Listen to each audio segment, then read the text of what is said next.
আলাইকুম। আবৃত্তি করছি কবি নীরেন্দ্রনাথ চক্রবর্তীর লেখা খোকার ইচ্ছে কবিতাটি।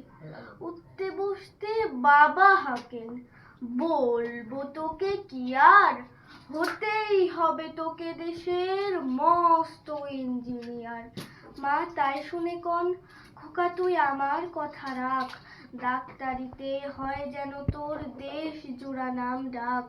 জেঠু বলেন কি হবি তুই, আমি সেটা জানি, তুই হবি এক নোবেল জয়ী বিখ্যাত বিজ্ঞানী। একই সঙ্গে সবাই বলেন অন্য কিছু নয়, এবার তোকে হতেই হবে স্কুলের ফার্স্ট বয়।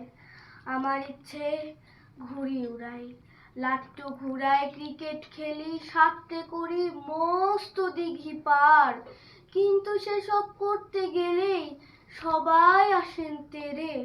সবাই বলেন মন দে পড়ায়, এক্ষুনি সব ছেড়ে।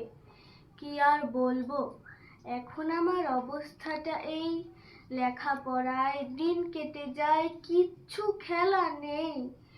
এক একজনের এক এক ইচ্ছে, সবাই দিচ্ছে তারা, তার ফলে ভাই আমার নিজের ইচ্ছে গেছে মারা।